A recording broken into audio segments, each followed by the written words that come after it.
I'm sorry. If you would like to get your song reviewed, dear listener, there's the filthy capitalist option. As Sori says, $125 gets you straight to the head of the line. You don't have to be a part of the alliance. You don't have to be part of the group. Wait a minute. And the biggest thing is you don't have to wait. You hop, skip, and jump right in front of everybody. $125 gets you there. You do that 3 times, and you get mashed down to the $75 rate for perpetuity. Yes! Also, there is a band review option. So if you've got a band and you're trying to get your band some exposure, hit me up at vinsori@gmail.com, and I'll show you the details about how to pull that off. You can also jump on Patreon, and there is a option on the tiers to be able to get your band reviewed. Yep. Obviously, we can't lie to you, so we can't guarantee a positive review. Get what you get. It's just rubbish. Rubbish. Rubbish. That's British for garbage. My favorite is a community option. $1 at the gate gets you in at Patreon. You get to join an alliance. The alliance joins their points together, and that helps determine what songs that we do. The alliances hang out on Discord. Message me on Patreon to get the link. And they do all kinds of other cool things. They do Minecraft, Dungeons and Dragons. Yeah. It's really a community within the community. Anybody can go on the village, facebook.com/Vin and Sori. There's 160,000+ people on the channel. What's cool about the Discord is that it offers a real opportunity for community connection, friendship, that type of thing. And it's on Discord, so if you're not a Facebook person, it's for you. You start off at $1. Right. Plus you get exclusives. Sori and I are working on a song. So the first 15 seconds of that was on Patreon. Also, at $15 tier and above, when we actually debut the video, they're going to be there live with us. There you are, dear listener. Buy our merch. Buy our merch, indeed. Yes, you Child should do that. What's going on, JLB? JLB in the house. JLB, the big homie. Shout out to the homie. This is another Vin and Sori mega stream on a Friday. Yeah. Should be happy. Johnny Haas in the house. What's up? Yeah, Johnny, send me an email, vinsori@gmail.com, because I'm actually really, really interested in that book. And I think I might make a return. I make a one-time return. We'll see. Glad to see you're doing well, though, big homie. Glad to see you're doing well. Okay, guys. Here we go. As DJ Franco says, what an awesome lineup. True story. Cannot be denied. It is an awesome lineup. And Franco should know because he's the master of awesome lineups. He's one of our DJs. But tonight belongs to this beautiful brother right here, Terminator-looking dude. That is DJ Nick. That's DJ Nick, ladies and gents. And so he is the guy that is responsible for all the metal goodness and music goodness that you're going to hear. We're about to tonight. Engage in. It's 4 songs for a DJ stream. This brother has gotten us double that. So sit back and relax. The time has arrived. First song, Jethro, Tull, My God, Vin and Sori. Let's go.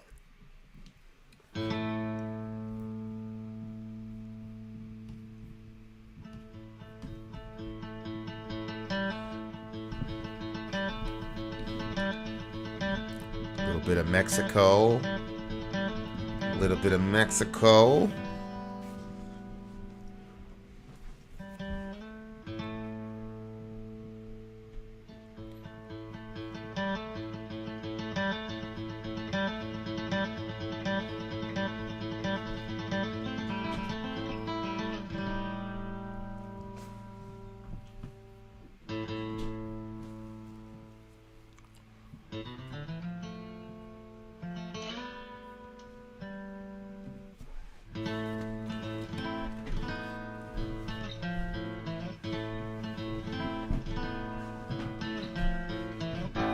People, what have you done?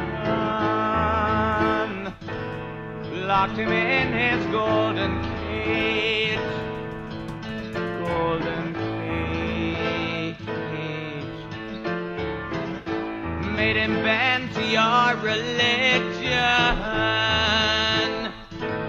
Him resurrected from the grave. From the grave. Is the God of nothing, if that's all that you can see.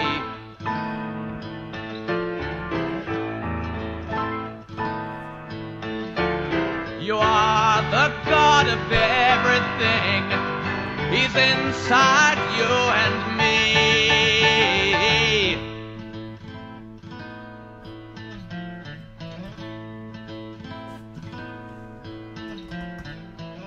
So lean upon him gently,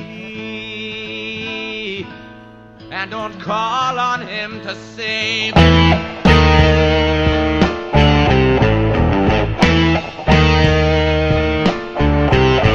you from your social graces. Whoa, and the sins you used to wave. You used to wave. The bloody Church of England in chains of history.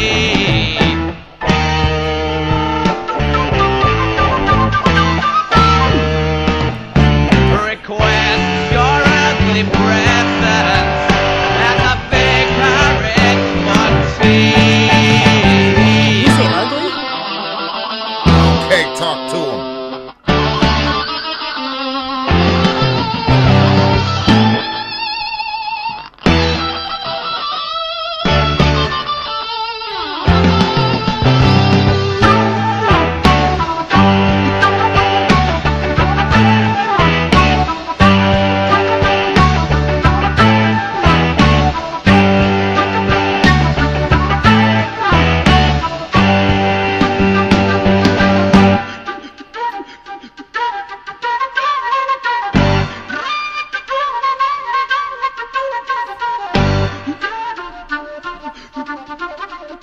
You hear the breathing when he's doing it? Yeah.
That live feel to it. Yes.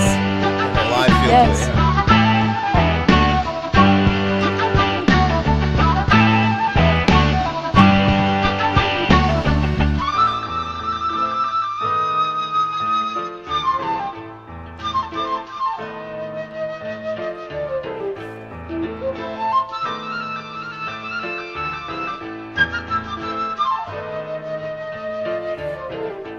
and the graven image you know, Uh-oh. with his plastic crucifix. Talk to him, brother minister. He's got him fixed. Confuses me as to who and where and why, as to how he gets his kicks. He gets his kicks. Confessing to the endless sin, the endless winding sounds.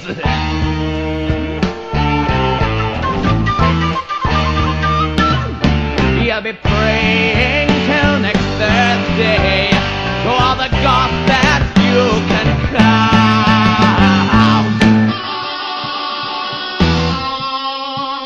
Damn.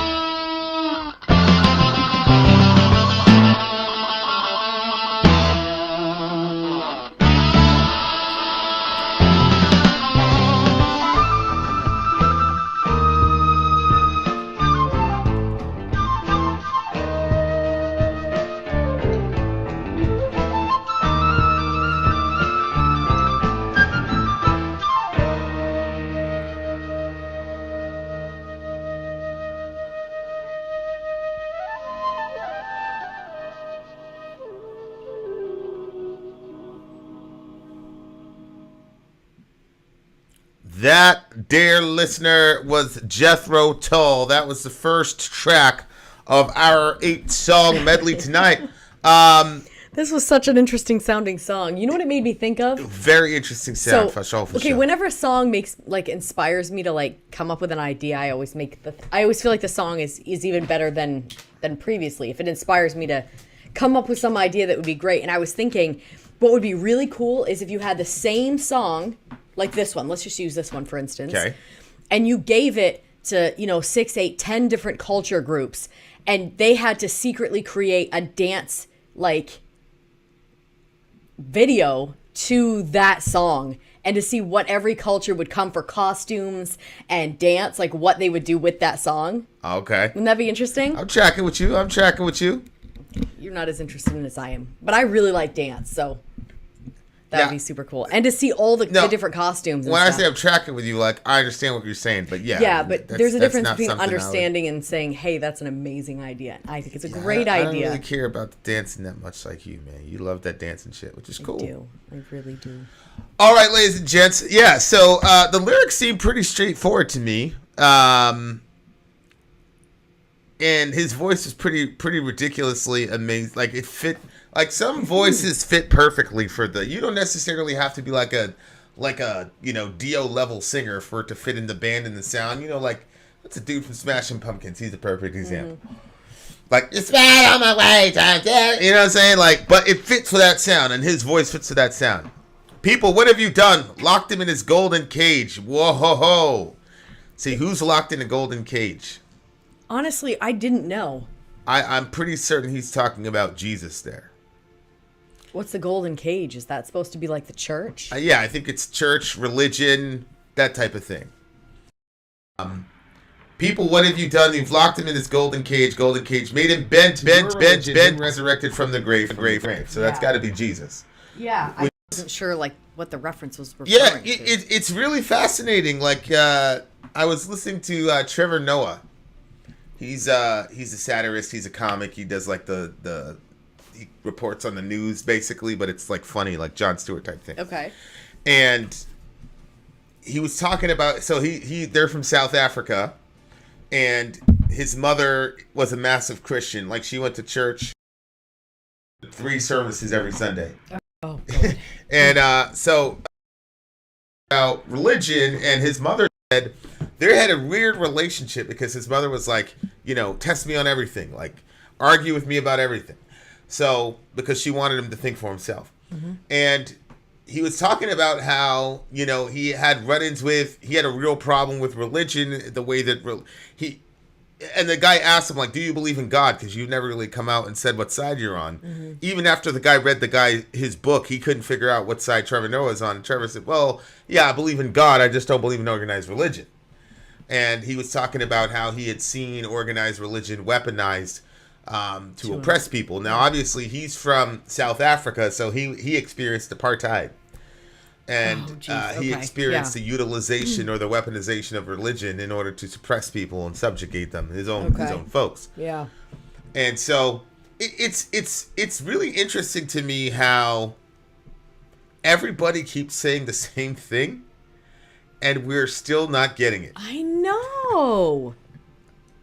It's so many people are saying that Jesus fella. I mean, Aaron Rock came out and said he didn't like Jesus, which was cool. I was like, oh, okay, finally somebody's honest. Okay, good. But most people aren't like that. Honest. Most people aren't like that. Most people are like, yeah, that Jesus guy was pretty legit. Yeah, I feel like they're being honest when they say that. But you guys are a horrible representation of him. Mm-hmm. And of course, especially if you know the biblical Jesus instead of just what's kind of projected out there.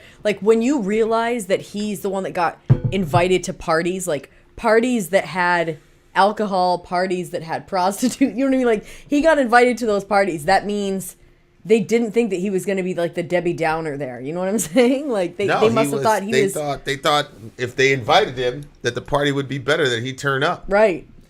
And and they knew who he was. They knew what he was about. The first thing he said was repent.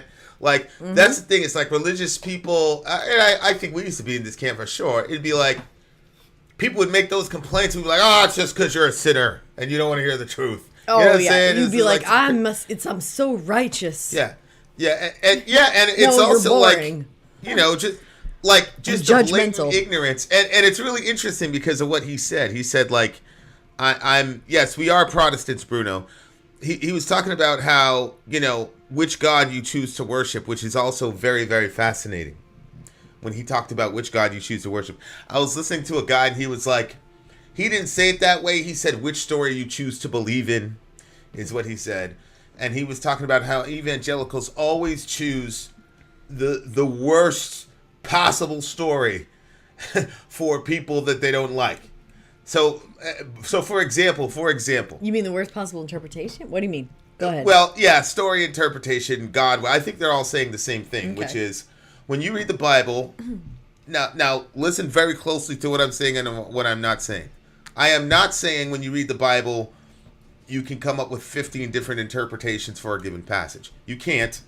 And I've done this drill with people a million times when they say that, and it turns out that's the first time you did it, I was a little nervous. Yeah, I was like, what if they come up with something that has like... yeah, it's not right. No. So like you can't. However, when you're talking about like ultimate issues, there are things that certain Christians emphasize versus other things. Absolutely. And that develops a sort of meta-narrative or a super narrative that guides your life, and you live in that story. So, for example, sexual ethics or homosexuality or LGBT, whatever you want to call it. You can look at a trans person and talk, and there's enough in the Bible for eunuchs and things of that nature to where you could easily build a theology around that and tell a very good story and fill those folks with a lot of hope. Right. Or you can look at a passage that says, you shall not wear, a man shall not wear what pertains to a woman, it's abomination. And you can completely focus on that and not look at the historical context, not look at the religious implications of that in the ancient Near East, not worry about any of that shit, just go, see, trans people are going to hell. And you're not going to touch on Isaiah where God says he has place for the eunuchs, and the eunuchs shouldn't say I'm only a dietary, and that the eunuchs are going to be accepted to the fellowship of the Lord and all that. No. We're not going to look at any of that. We're going to focus on that, and that's the story we're going to tell. We're not going to tell the full story. Another example is right before it talks about homosexuality being a sin in 1 Timothy, Paul says that slave traders are in the exact same category. Right.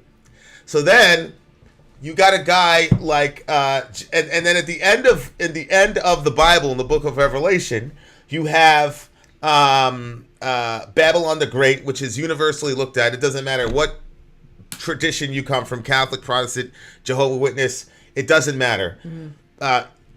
Even the Black Israelites, everybody universally takes pretty sure it's Revelation 18, the Babylon, as a bad guy. Yeah. She's a bad guy. Yeah. She's literally called the whore of Babylon. Right. And at the end of the Bible, the angels are singing because it says, you gave her blood to drink because she spilled the blood of the saints. Yep. And so you gave her blood to drink. That's metal as hell. It doesn't get more metal But than it talks that. about she trafficked in mint and dill and spices and gold and silver. And then it says, and the bodies and souls of men. So one of the reasons that Babylon is about to be destroyed is because she was a human trafficker. Right. She participated in the slave trade. She stole people. She was a man stealer and a man seller and a man acquirer. And so God destroys Babylon. So when you're talking about what story we live in, you get a guy like Jonathan Edwards, who was a horrible slave trader who bought at least 2 slaves, one of whom was named Venus, which he bought for $13. I saw the bill of sale where he bought this human being. Never released her. And then when his congregants, and usually what happens, you know what they say? They say, oh, Jonathan Edwards was a man of his time. You cannot judge him by today's standards. Which is bullshit from a Christian standpoint, because we're supposed to have an objective, timeless morality. Exactly. So all of a sudden, they become more... But then if you say, oh, okay, so we can give people a pass for being men and women of their time. So great. My LGBT people, they're men and women of their time. So let's not judge them by standards from 100 years ago. No. They're all going to hell. You see how that works? Oh, yeah. So again, the story that they choose to believe and preach about Jonathan Edwards is he was a horrible guy. He had this massive glaring flaw, but we are very. I mean, they're certain that if you even tell one of these people Jonathan Edwards might not have made it, they'll laugh at you. Mm-hmm. And that's not even they'll like, this is ridiculous. They'll be preposterous. Oh yeah, no, a little thing like think that was slavery. foolish. But then if you tell them about, and here's the crazy thing, I've known so many of my LGBT friends who have almost killed themselves because they were struggling with this, because they were trying to follow Jesus the best they could, and the narrative that they were taught was that, hey, this is going to send you straight to hell. So they fought like mad to try to please God and the church and all the rest of it, and they said, man, screw this, I'm just going to go kill myself because I can't do it. So they were fighting like mad against it. Nope, they're out. Meanwhile, Jonathan Edwards celebrates it and mocks people who couldn't afford slaves. Yeah. So his church went to him and said, hey man, you're doing the slavery thing, that's fucked up. I mean, we got passages here, here, and here, and we got a whole bunch of preachers, because there were a lot of preachers, Spurgeon and all the rest of it, that were speaking against the slave trade. Mm-hmm. So this idea that, he owned slaves, but what else could he do? He's a man. That was bullshit. There were a lot of people inside and outside the church that was saying this is bullshit. We can't do this to these people. So much so that a lot of people interpreted the Civil War as God's punishment, as God giving America the death penalty for not repenting of the transatlantic slave trade. I can see why they would come to that. And I agree with them. I mean, there's across the pond, they were able to do it in a relatively bloodless manner. Mm-hmm. They were able to liberate slaves without it turning into a bloody jihad. And instead of us learning when you said across the way, do you mean England? Across the pond, England. Yeah, that's. Isn't that crazy that we got ourselves out from underneath them by violence, and then they were able to stop their slavery problem. And, yeah. But as American Christians, we feel completely, I'm speaking for the majority right now, we feel completely justified in our exiting, and our violent exiting of being underneath Britain rule. 100%. But then it shows, like, which was actually worse. Right. And biblically speaking, we were wrong. The Revolutionary War was wrong, biblically speaking. Right. It's impossible to justify. That, the first time you said that, I was like, no! Man, stop. You're ruining my... So my point is, oh, wait, you found a way to get Jonathan Edwards into heaven. So much so that he's got conferences and libraries and all this shit. He's revered. Yeah. Yeah. But you found a way to augment the story... Mm-hmm. Such that a slave trader could get in, even though the last word that God has about slave traders, particularly of the transatlantic brand, which is what Jonathan Edwards participated in, is that it's part of a system that God hates so much that he's going to slay and make it drink its own blood. Like, that's how much God hates that kind of a system. Mm-hmm. And somehow you found a way to make a way for Jonathan Edwards. But our LGBT friends, nope. Nope, not at all. And it's like, okay, that is a God you are choosing to believe in. Then you're no longer believing in the God of the Bible and crafting the story from as much of the data as you can possibly get. Yeah.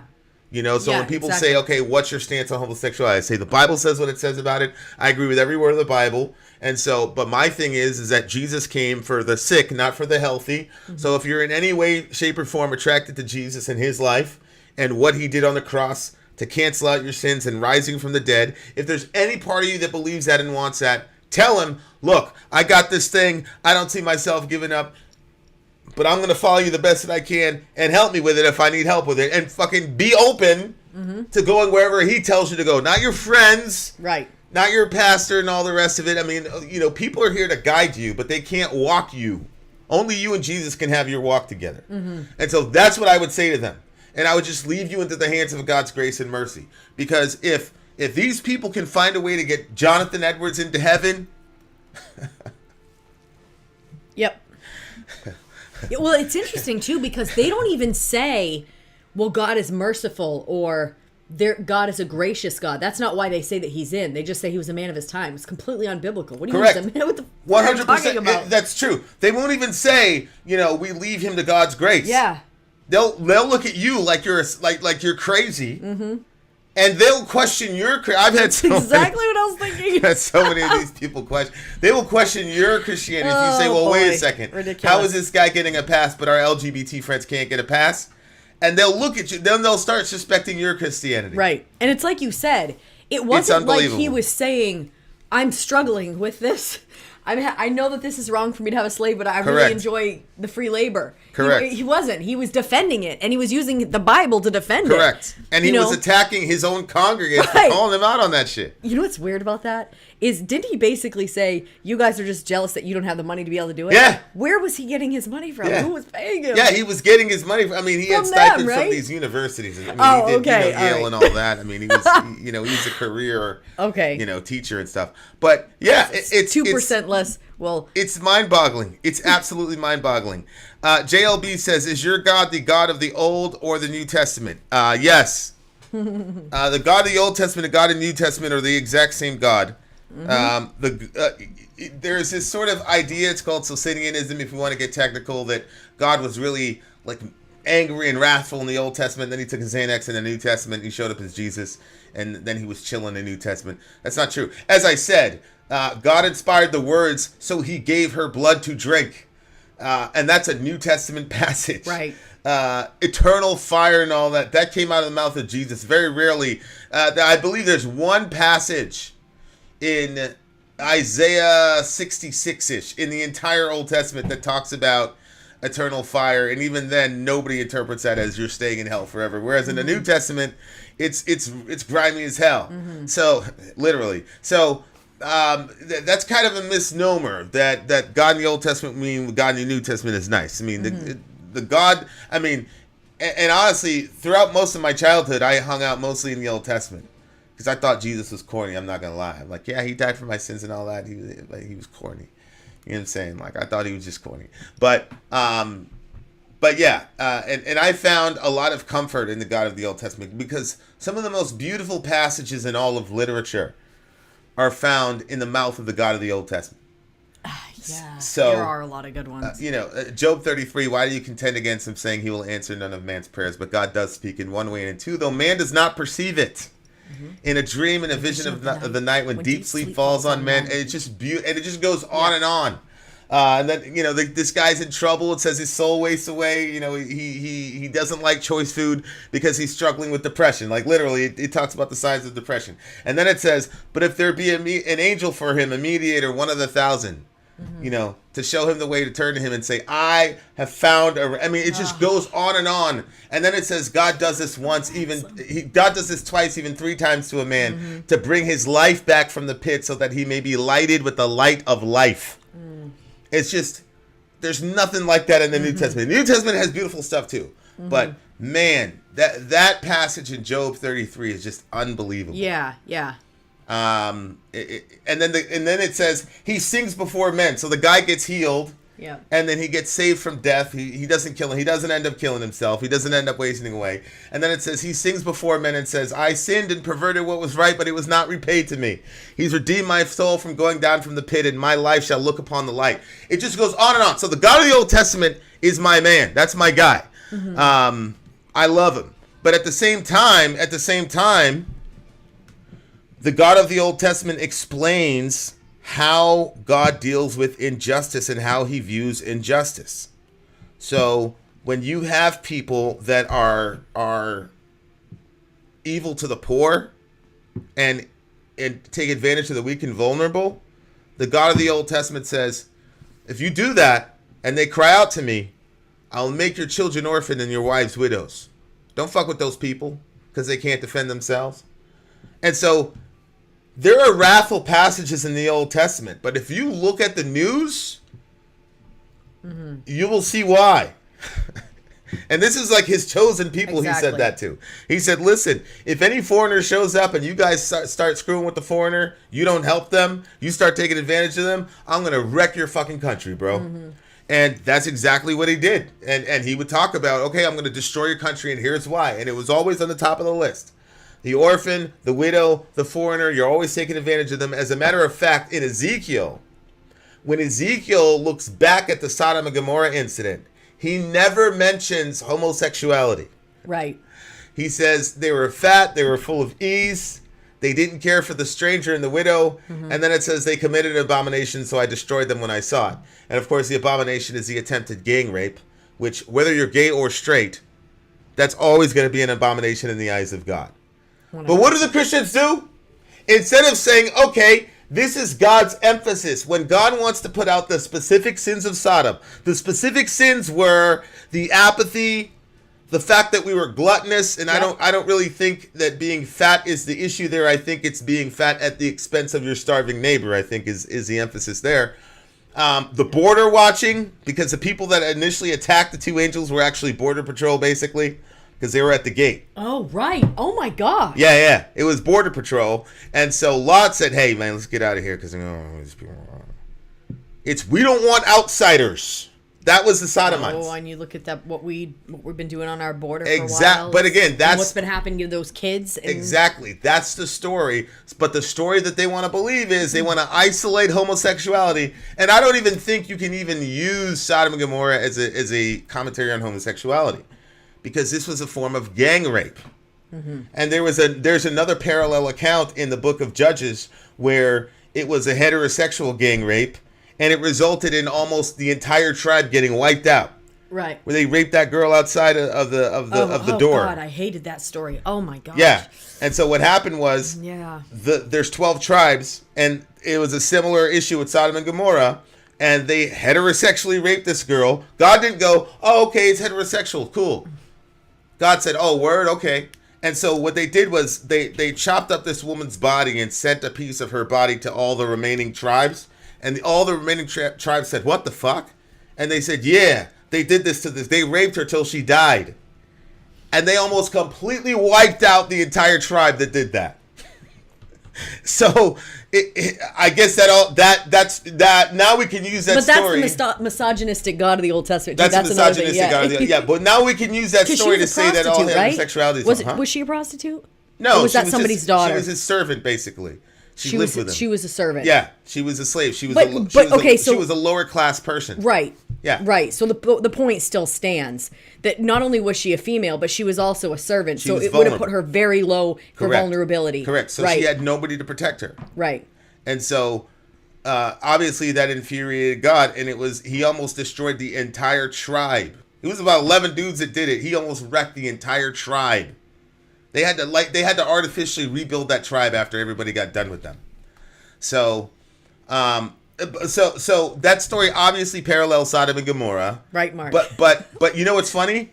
You will never hear an evangelical say, this was a form of heterosexual gang rape. That means heterosexuality is wrong. Right. They won't do that. But they'll look at the Sodom story and go, oh, homosexual gang rape. That means God hates homosexuals. No, he hates gang rapes and taking advantage of people who cannot defend themselves and border watching. That's what he hates. So if you want to see a modern day sodomite, I'm sorry, it's not at the pride parades in San Francisco. If you want to see a modern day sodomite, all you got to do is go to the border, and all the motherfuckers with crosses on their necks kicking over water jugs, those are the sodomites. Those are the sodomites. But see, those are not the story. They're not telling people that. Mm-hmm. They're not telling people that. Because they assume that their congregation are just as homophobic and nasty and rotten as they are. The people that are molesting the children that are in cages. Those also. Correct. So anyway, when I see people and they're like when they say which God you choose to worship or where you choose to believe, that's what I'm talking about, and that's what Jethro, that's what I got from the song. I mean, I don't know exactly what he meant by it, but that's what I mean by it. Is if you want to be gracious to somebody, you'll find a way. Oh, absolutely. Because there's so much in that Bible to where you can be gracious with a person. Mm-hmm. And a lot of the people that you condemn to hell says a lot more about you than it does about God. But anyway, I digress. Nobody wants to hear me. We're all usually very good at finding justifications for ourselves. Yeah. Shout out to Littleton, Colorado. Good to see you. Good to see you. But yeah, look, I don't think you need to memorize the entire Bible to come up with a good story or a good narrative. But I just think it's what I told the Black Israelites. I said, look, anything that makes my natural self go, yeah, I'm very skeptical of. So if you're naturally disposed to hating gay people, and you conveniently find passages in the Bible so that you can hate gay people, you should question yourself. You should question yourself. Okay. Anyway, what do you get the song? Okay, so sonically what it did, like the way that it kind of kept going around, I actually enjoyed it. It was very different. It, to me, seemed like kind of like unique, not something that I can say, hey, this sounded like something else that I've heard anyway. Oops, my microphone is causing me issues. So I think I would go, how old is this song? Do we know? Not sure. Not sure. Okay, 8.92. I'm going to give this a solid 9. Really, really good starting point. Really, really good starting point. If this is a foreshadow what's going to happen for the rest of the night, holy smokes, we got a lot of really good music coming your way, bitches. Having said that, dear listener, Vin and Sori out. go!